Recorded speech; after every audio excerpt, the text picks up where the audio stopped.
The female victim's family received images of her. She was tied up and she had cut marks on her body. Across the globe, Chinese students studying abroad have been held ransom. They psychologically kidnap the person using the internet. Main purpose, they wanted money. They were yelling on the phone. They were saying they were going to cut Kai's arm off. They wanted $1 million right now. If they failed to pay, they would cut up her organs and sell it on the black market. You're dealing with criminals. There's no guarantee you're going to get your loved one back. Police believe he could have been forcibly taken. It was just terrible. I mean, how could this happen? A new wave of online crime is preying on Chinese international students. 我们现在只能和警察局保持联系。 I had never heard of cyber kidnapping at all. We got thrown in the fire. We do not know where he is. We do not know what happened to him. It just, nothing made sense to anybody around. Did somebody take him? With today's technology, it's cheap, it's easy, it's fast, and all you have to do is reel one in.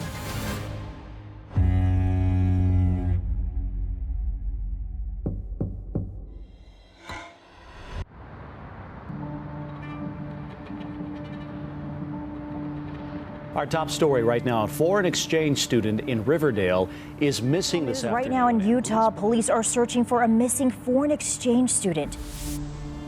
On December 28, 2023, 17-year-old Chinese exchange student Kai Zhuang was reported missing.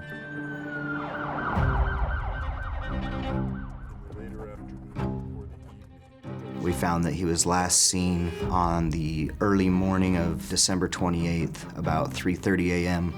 The other foreign exchange student heard him in the restroom, and that was the last time he was heard or seen of.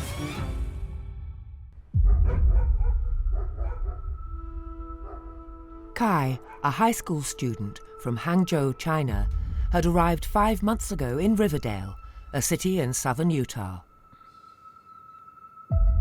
I hosted Kai last fall along with my wife.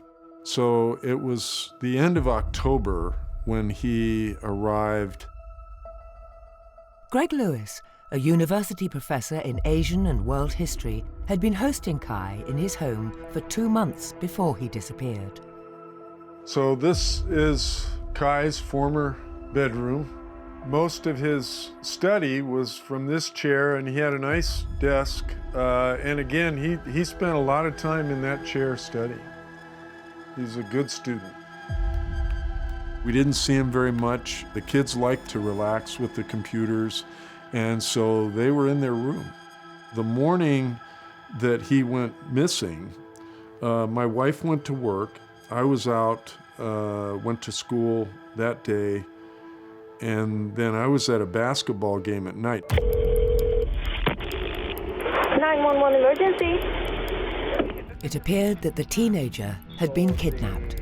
One of our Chinese advisors at the school was contacted by the family in China that the kidnappers contacted the family in China asking for money.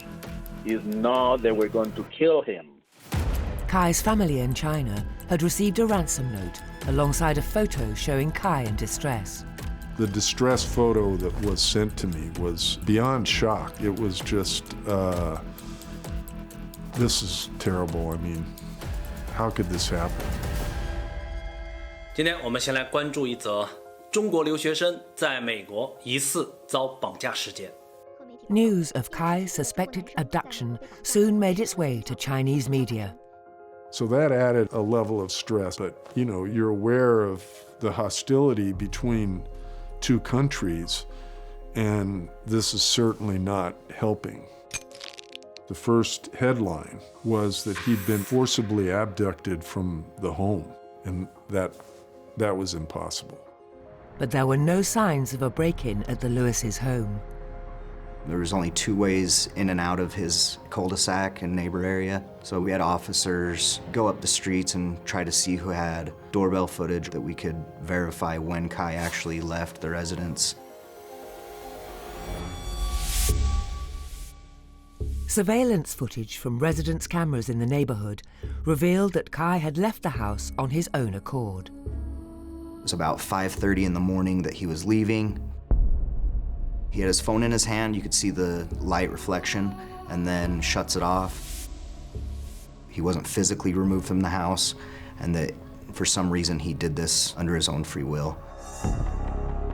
Investigators also spotted inconsistencies in Kai's ransom photo. He was wearing a green and white coat. Up in his bedroom, a green and white coat was recovered, so we knew that the photo was most likely taken prior to December 28th. And also in that photo, the close range it was to Kai, and it was over his head. His left arm was down, his right was up, the shirt was extended, and you could see the sleeve was lifted above his head. So we determined that it was most likely a self-taken photo.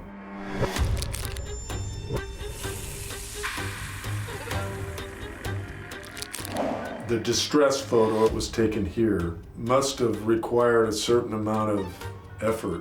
Whatever happened, it was a pretty extensive operation. So at that point, we were really confused. Why is he doing this? Is he part of his disappearance? By then, Kai's parents had already transferred $76,000 US to the kidnappers. Once we knew that the parents had transferred money and it was Chinese bank accounts, that's when we contacted the FBI. The FBI managed to uncover where the kidnappers' calls came from. The family was contacted through Skype. They found that they came from Hong Kong. Kai's phone appeared to be turned off after he vanished. But through earlier phone signals, the police deduced that Kai could be near Brigham City, 45 kilometers north of his host family's home in Riverdale, Utah. So we were able to separate Kai's actual physical area he was and where those calls were coming from, which made us believe he was not in someone's custody or he was not kidnapped. The FBI suspected that Kai was likely a victim of a scam trend, cyber kidnapping. Cyber kidnapping, also known as virtual kidnapping, is basically a social engineering scheme where you convince them into believing that somebody they love, somebody that they care about, is in grave danger unless they quickly wire money. Kai's disappearance is not a standalone case. Since 2023, there have been more than 200 cases of cyber kidnapping reported in the United States.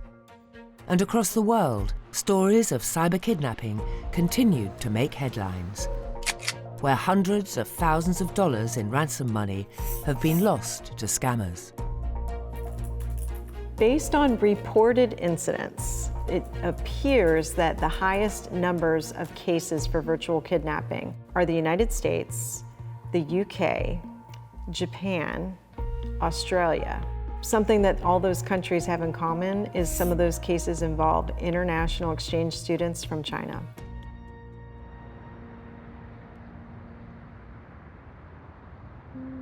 "4 months before Kai's disappearance, the Australian Federal Police in Canberra received a missing person report for a female Chinese international student from the Australian National University. So the matter was referred to our team, Major Crime Squad. The female victim was reported by her family that she'd been kidnapped. The female victim's family received images of her. She was tied up and she had cut marks on her body. Threats were made against the 22-year-old's life via her social media accounts. They demanded money from the family. If they failed to pay, they would cut up her organs and sell it on the black market. The investigation from there was obviously purely looking for her welfare and finding her as soon as possible, especially with those threats being made. After a 24-hour investigation, the police located the young woman in a Canberra hotel room. She was alone and unharmed. She informed us that she was the only one involved and that she had staged her own kidnapping to receive money from her parents. It wasn't long after that that she's told me everything, that she was told what to say. She was starting at that stage to realise that she had been scammed. It was all fairly new to me, just grasping your head around it. It's quite a complex scam. There's multiple levels to it. In my entire career or Even watching movies, whatever, I had never heard of cyber kidnapping at all. So this was all new, and we got thrown in the fire. Undeterred, investigators roped in the assistance of cybersecurity experts and digital forensics that will reveal a global network of scams targeting unsuspecting students.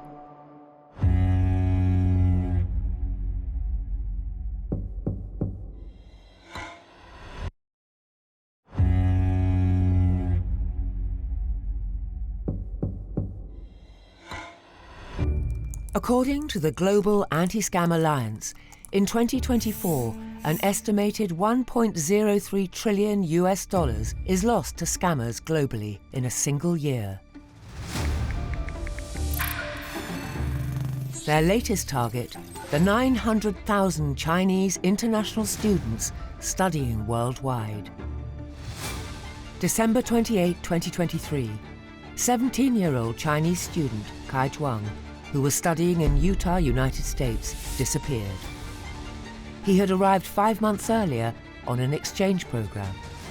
Utah police suspected that he'd fallen prey to a cyber kidnapping scam, as investigations revealed that he took the ransom photo himself and left the house on his own accord. His brother flew to Utah from China immediately, after the family received a series of ransom demands. When Kai's brother showed up, the kidnappers were now contacting him. They were yelling on the phone. They were saying they were going to cut Kai's arm off. They wanted $1 million right now. The anxiety and the fear that all of us had, it's palpable. Oh, I was just sad and frightened. But one man recognized the case for what it was. From everything I see, from everything I know, looks like a cyber kidnapping at beginning. Dr. Calvin Jiang, a pharmacist at one of California's major teaching hospitals, began sharing translated medical updates and public health advice on his social media accounts during the COVID-19 pandemic.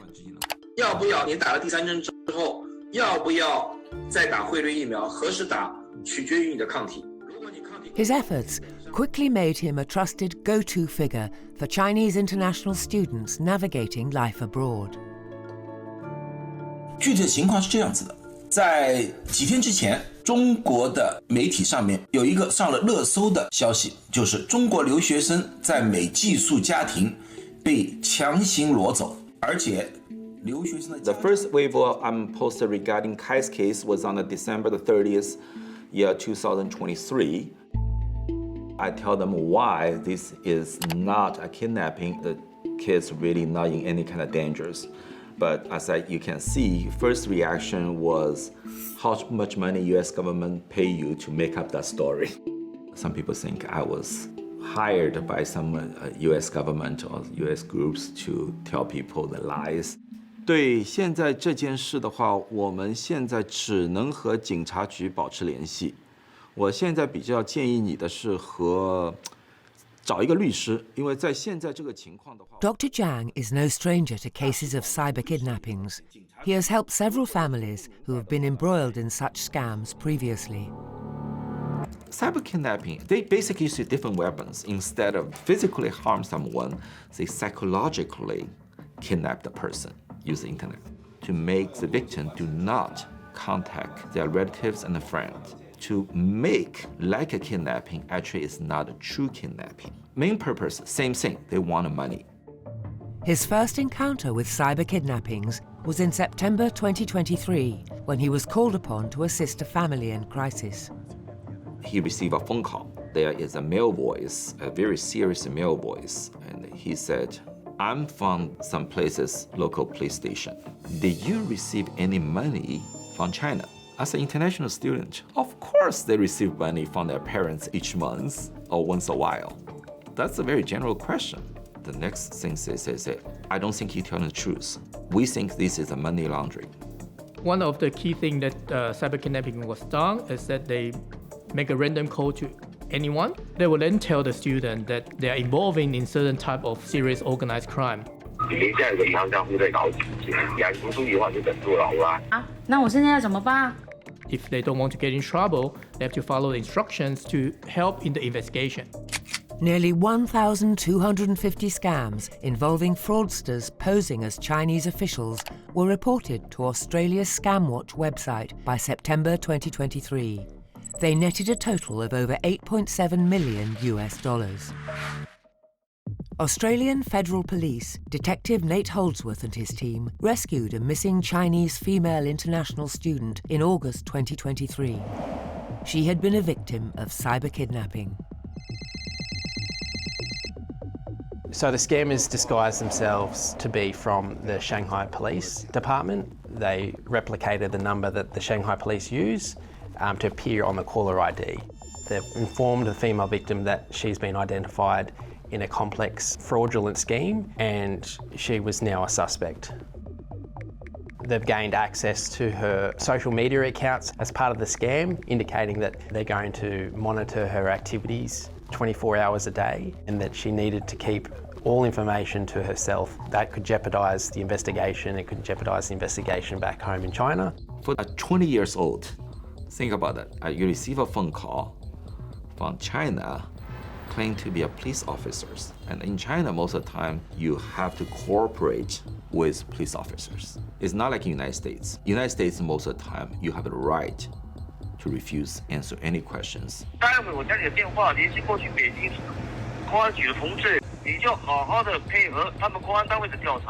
Under Chinese culture, kids are usually taught to be obedient and to respect the authorities. We have to follow what the police tell us to do or the government official tells us to do. Being new to Australia, you're not accustomed to how things work over here, and she's away from family, so she was very much isolated away from everything. The only one thing that she was familiar with was her own government, and that's why the scammers would use to get that trust in, because she's already had that trust. To make the charade more convincing, the scammers instructed the victim to report to a police officer who had flown in from China. He had handcuffs that he had placed onto her wrists, and they produced some documents, and she was informed that she was under arrest. She was going to get extradited back to China. She could apply for bail, but she would need to pay money. On the spot, the victim made a transfer equivalent to approximately $650,000. But after her release, she was told more was needed to secure her bail. Those payments were made overseas. I guess the scam was very real now. She'd physically seen a police officer. There was no doubts in her mind that the scam was not real. It wasn't long before the victim's funds ran out.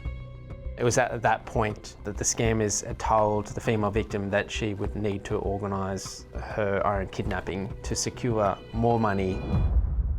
What you've got to appreciate here is the female victim, she's very much in that world now. Everything to her is believable. So when she's told to fake her own kidnapping, she's believing that it is endorsed and encouraged by the Chinese government. Following the scammer's instructions, the victim orchestrated her own kidnapping, producing photos meant to convince her family she was in serious danger. The female victim was told to turn off her social media, turn off her phone, so basically she's removing any trace of her whereabouts.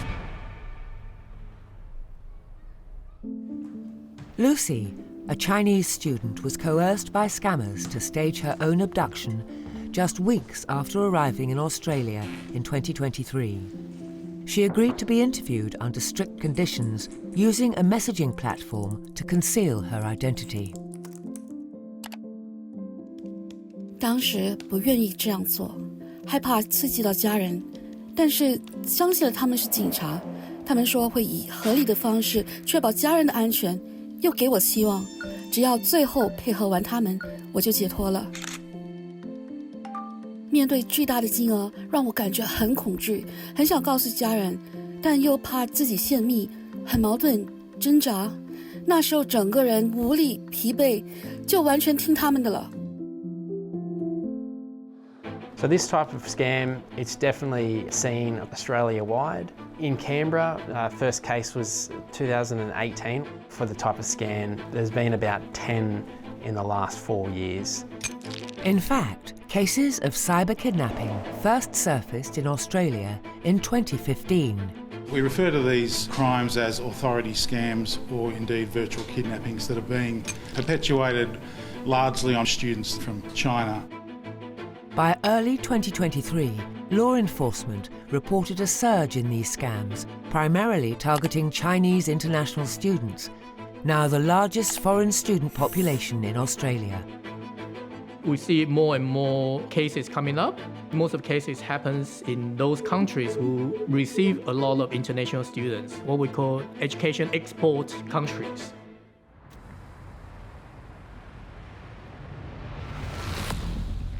By December 29, 2023, cyber kidnap victim Kai Zhuang had been missing for 24 hours. Police deduced that Kai had likely been in touch with scammers more than a month before his disappearance. We found that November 6th and another November date, Kai had sent a transfer of $10,000 and $20,000 to Chinese bank accounts. In retrospect, I wish we'd known what was happening. Because from the first day he was here, that thing had already happened. I remember he said, I need $50,000. The follow-up question from me was, why do you need $50,000? And he said, for my brother. I had no idea that he was under this kind of pressure and really endangered. When the scammers couldn't get more money from Kai, they turned to staging his kidnapping. With these cyber kidnappings, the victim believes those threats and fears and just does whatever the person says. They'll make them go isolate somewhere, and that way they can pull off their scam towards family members or whoever else. I'm not sure he really fully understood what they were staging. He obviously got socially engineered into giving up information, and they're very gifted at making you forget that you gave up the information. That's why they seem so official. They seem to know everything about you. As an ex-Chinese cop and also currently researcher focused on cyber fraud, in the current digital era, people's information cannot really be controlled by ourselves. So we have a lot of hacking, data leaking that is beyond our control. With today's technology, it's cheap, it's easy, it's fast to pick out your targets, cast a wide net, and all you have to do is reel one in.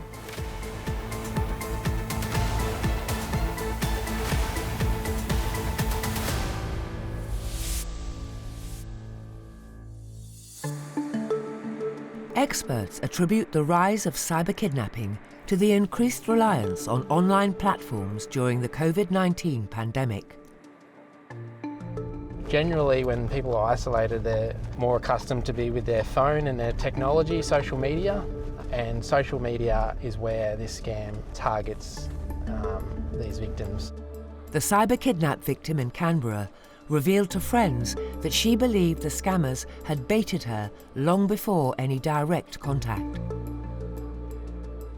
Originally, the victim was invited into a fake group chat on WeChat, which is called Accounting Major ANU. All the people in the group chat were actors. An email was circulated in the group chat requiring students to prove their financial status with a $280,000 deposit. They were just trying to create the environment for the victim to believe the fake email and saying, I've done this to prove my financial status, have you done so? Otherwise, the uni would expel you for not providing your financial proof.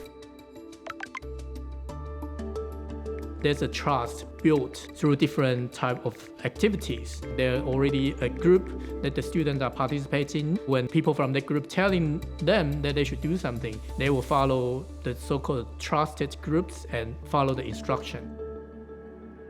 After the victim's family made the deposit, she received a call from scammers impersonating Chinese authorities. I think there's a bigger syndicated group involved. I've seen a lot of people on WeChat using fake accounts, which kind of set up the scammers process. Virtual kidnapping is not a new phenomenon. In 2013, the FBI traced such scams to Mexican syndicates which targeted US victims through phone calls, claiming their loved ones had been taken. In 2013, when they set up an operation to actually bust this, that it had actually been going on for nearly a decade.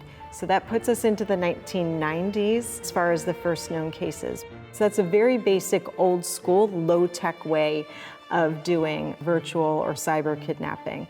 But it's become much more sophisticated. Scam has been seen as one of the oldest type of crime. And technology facilitates this type of crime and help it evolve quickly in the past decade or two. When I think about the global scale of where cybercrime could head, the ability for cybercriminals to find you, to target you, the possibilities are almost endless. And it's scary.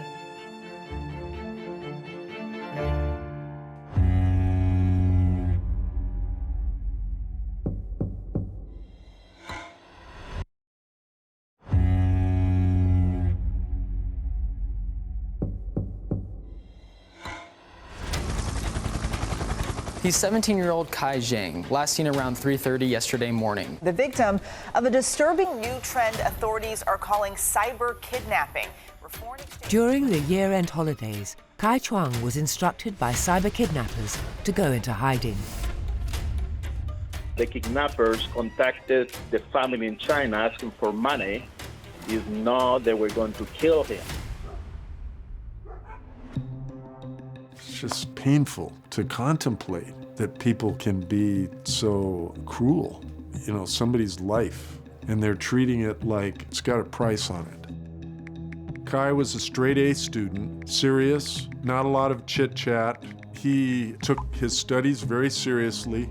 Culturally, there is a lot of appealing traits for Chinese international students. They're very hardworking. They're incredibly grateful for their families and the financial sacrifice they go through to send them to school. And that just makes a prime target for scammers to convince them to run away or their family's going to get hurt. I mean, you're basically telling them you've done something wrong, so now they play on fear and shame of the family. FBI 他们称之为 virtual kidnapping， 就是虚拟绑架。其中一个案例我所涉及的，他就说自己是公安局。 Dr. Calvin Jiang, a pharmacist and active community advocate, has assisted 4 Chinese families who had been caught in cyber kidnap scams. All 4 student victims shared similar traits. 需要我做什么，你再和我保持联系。反正我24小时开机，你什么时候联系我都可以，我尽量的帮。All these 4 students are very quiet, hard study students. They are not involved too many social groups, so they really lack of knowledge of the United States schools and the society. The students from China really think they're really talking to the police officers from China, but at the same time, they're scared to contact local police officers. 8 days before Kai disappeared, he had an encounter with police officers in Provo, a city about 120 kilometers south of Riverdale. Kai was walking up a mountain trail, and due to the time of year, it's very cold. Kai's a young kid, and so a concerned citizen called in and wanted a welfare check done to make sure that everything was okay. So the issue is you're 16 years old? 17 years old. 17, so it means you're underage. When you're 18 and above, this is totally fine and we don't need to be here. Oh. But because you're a minor, we have to make sure that it's okay with your mom and dad that you're here. When the police showed up at the door and then informed us that he was in Provo and he was talking about camping, which didn't make any sense to us because we never saw a tent, we never saw a sleeping bag. He had never mentioned any of this to us. It seems a little weird that a 17-year-old all the way from Ogden just comes down here out of nowhere and then starts hiking up a bunch of camping equipment. Okay. My wife was directly behind me when the police showed up, and she was on the phone with Kai, and he didn't tell her. I mean, if he'd say, I'm in trouble and I got a problem, that's what we're here for. But we never had that chance to address that. And of course, we're regretful that this happened. In the United States, if you see the police officers approach you, It looks very intimidating because they have all those kinds of, they have a taser one side, they have a gun on one side, everything. So they are a little bit scared. 我继续聊聊这美国警察的开枪问题。 They always heard bad news about the police officers shooting, beating people. That's another reason they fall into the trap. It really is a misunderstanding of the United States police force. We do not know where he is. We do not know what happened to him. And all the cases that Dr. Zhuang encountered happened either just before the weekend or during major holidays. I think the main reason for that is during the long weekend, in the United States police forces, they are too busy. So I think the criminal really use that time to get money from the parents. And it's getting increasingly challenging for law enforcement to capture these criminals who are operating across virtual networks. They can take these fake identities, these fake phone numbers, they can set up an operation in the cloud, spin it up, hook a family in, take the money, and then shut everything down. For the criminals, they can do it anywhere in the world. They don't have to be in China, in Australia, in US to do it. They can set up their hub in the Southeast Asia or even in Africa. So it makes it incredibly difficult for law enforcement to track them because they're constantly burning to the ground the infrastructure they used to hook a live one. Now with high tech, you can actually be doing the outreach to the students using bots. That's where it's really accelerating. You can actually use generative AI and use deepfake documents, deepfake videos. There's this new AI tool that can swap faces in real time on webcams. They can use your loved one's voice and make your loved one say something they've never said before. Reports of cyber kidnapping scams using voice cloning have surfaced in 2024. I personally predict that will make the online scam more prevalent and make virtual kidnapping more vivid. The key issue here is that how will we be able to detect whether these videos are created by AI or deepfake, or how will we be able to educate the parents not to believe in that. Even after Riverdale police confirmed that Kai Zhuang hadn't been physically taken, his parents were prepared to pay more ransom money when Kai failed to show up. We ended up having to send Kai's parents other articles from other countries. Once you stop sending the money, the demands will stop. So the main thing we were trying to do was convince the family that he's not kidnapped, he's safe, but we need to go find him. During their search of Kai's room, police uncovered receipts from a local sports equipment store. All these receipts were from the 24th, and all of his purchases were some clothing, a tent. He had power blocks that were bought so he could keep electronics charged, which would be the phone. At that point, we realized that most likely, where we live in a mountainous area, that most likely Kai's camping out somewhere and he's isolating himself.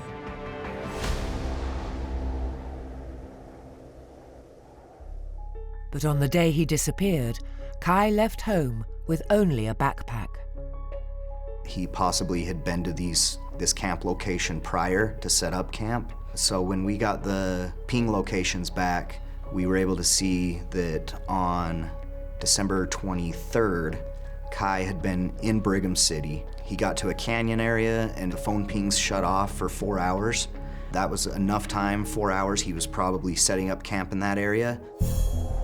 The canyon near Brigham City spans an area of 180 square kilometers, roughly 33,000 football fields, making the search effort an enormous challenge. The thing that worried us the most with finding these receipts is there was no heat source that was purchased, and he could possibly become victim to hypothermia up in the mountains. In the year before, November 2022, a 31-year-old woman died from hypothermia while hiking in the area. Kai had no camping experience, outdoors experience, anything like that, so he didn't know how to survive out here. And Utah's another level for elements. With winter temperatures plummeting to as low as minus 56 degrees Celsius in Utah's mountains, police must find Kai before the cold turns fatal.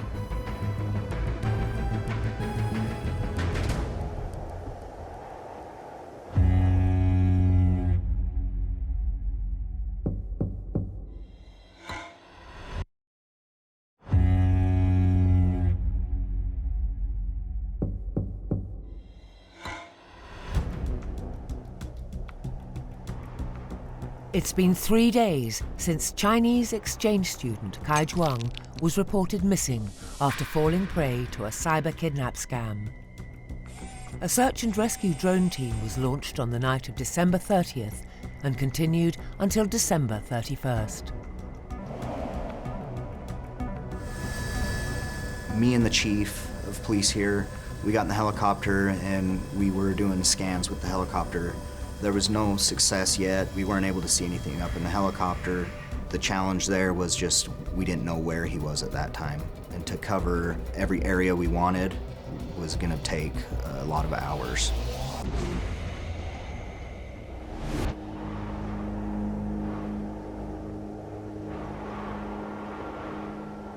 After nearly 12 hours of searching, a sergeant hiking on foot up a mountainside discovered a tent. Kai! Police! Coming out, you're safe, buddy, come on out. You're safe, buddy. Your family's safe. Coming out, Kai.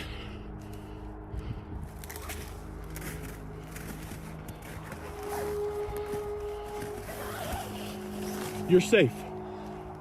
You're safe, okay? So there was really no food. He was starving, cold. And when we found him, it was maybe a few days later that we had one of our first huge snowstorms. And if that had occurred, who knows what would have happened with Kai. First responders cleared Kai of any medical concerns.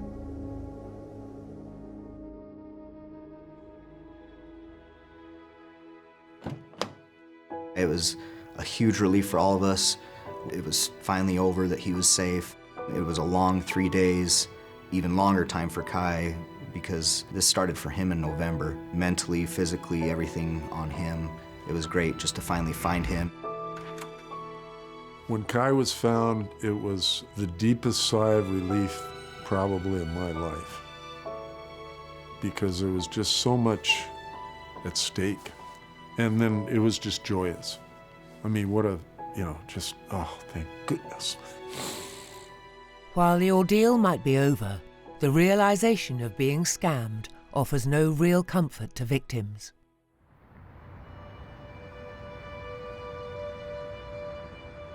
So the whole events for the female victim was quite traumatic. She was quite confused about what was occurring. She didn't feel relieved when she saw the officers. She was very nervous, anxious, and thinking, is there a big trouble coming up? And yeah, she was just in shock. So it really took us 2 days to completely persuade her, we are the reality, you are not in trouble. 发现的时候很崩溃，就不希望是真的。对我来说是很大的打击，被骗了那么久，让我觉得很可怕。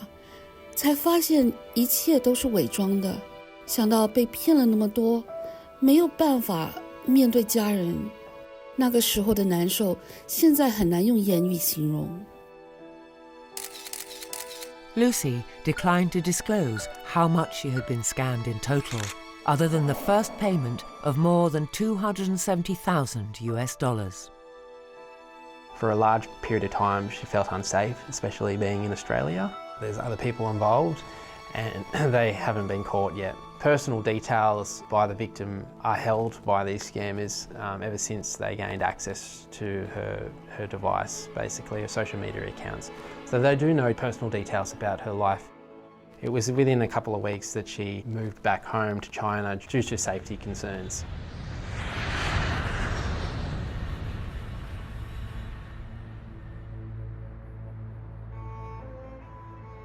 Within 12 hours after being found, Kai left on a flight back to his home in China. We had no contact after that. You feel somewhat unfulfilled. Are they mad at me? Because I had heard at one point they wanted to sue us, the host family. We hope he's okay. He learned something from this. He goes forward without a lot of emotional scars. Both Kai and the female victim in Canberra did not recover any of their money back. The female victim transferred a large amount of money in the end. In total, it was close to $500,000 Australian currency. Police, as long as they find the person, they will not spend too much time or energy to resolve that case because, hey, victim's found, no harm done. The money is not in the United States. It's transferred from China to the criminals. So they really have no case there anymore. It's very hard to trace money once it leaves Australia. We trace that money as far as we can, but unfortunately it's very unlikely that the funds will be recovered once it leaves Australia. But 9 months after the Canberra case, police arrested a male suspect in Brisbane, Queensland, in May 2024. The male suspect has actually been identified in other states in Australia as committing very similar offences. Yeah, point your head. Yep, that's it. The suspect was identified as Jiang Jieming, a 22-year-old Chinese national who arrived in Australia on a student visa. He's facing charges including kidnapping, unlawful confinement, obtaining financial gain by deception, and impersonating a police officer. The court heard that Jiang may have been pressured to commit these offences as a victim of a larger scam.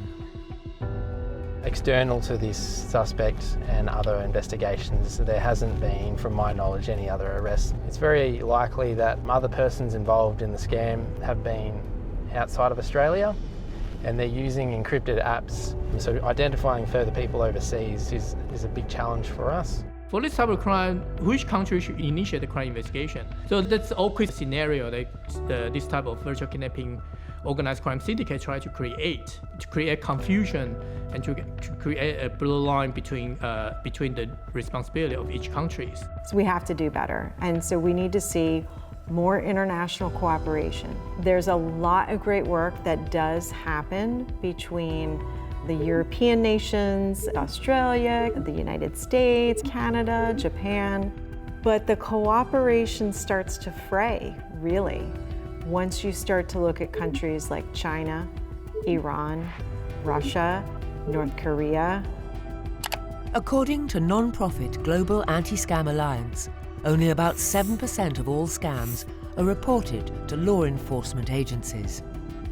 Experts believe the cases reported are just the tip of the iceberg, with scams now affecting 1 in 4 individuals worldwide. So we don't really know the full extent of how many cases that we have had happen. The victims and the victims' families are often very reluctant to go public with what's happening. Chinese values and Chinese cultures always have one thing: we want a save face. 我们要脸面. That's very important. They feel like, oh, how can we fall into this kind of trap? They maybe also lost some money. They don't want people to know how much money they lost.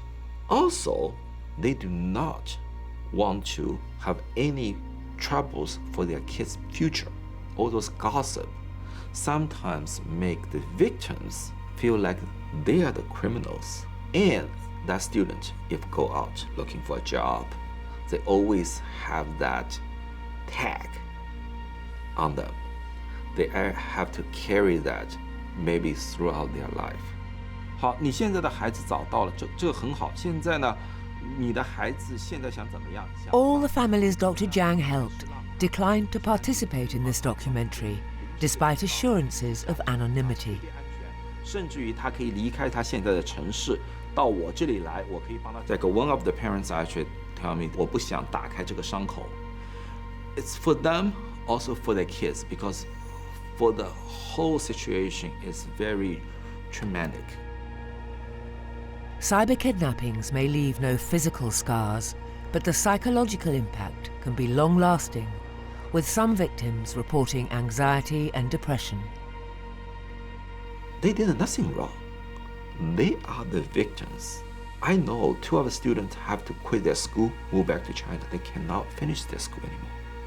That's their major loss. We can't blame the victim. In my research, we found that they are organized crime, which means 20, 30, or about 100 people, they develop the fraud script and they manipulate the specific vulnerability of the victim. So how can one's power and knowledge beat the rest of the organization? The biggest thing that we want to point out to the community is to speak with each other. If you know someone might be distancing themselves, that might be for a reason. So just asking or reaching out to that person, is something going on, will prevent that. Kai didn't expect this to happen to him, and it did. So this could happen to you. If people are educated and know about it, they can stop it before it starts. 我希望他们为自己的所作所为付出代价，但是那样的事儿已经发生过，造成的影响不会变。他们利用我的信任，让我向父母要钱，这在我原来的认知里是很出格的事儿，以及后续的一系列干扰我的思想，无形之中操控我，让我感觉越来越背离自己。看似我是自由的，但实际上好像就被绑架了一样，失去自由。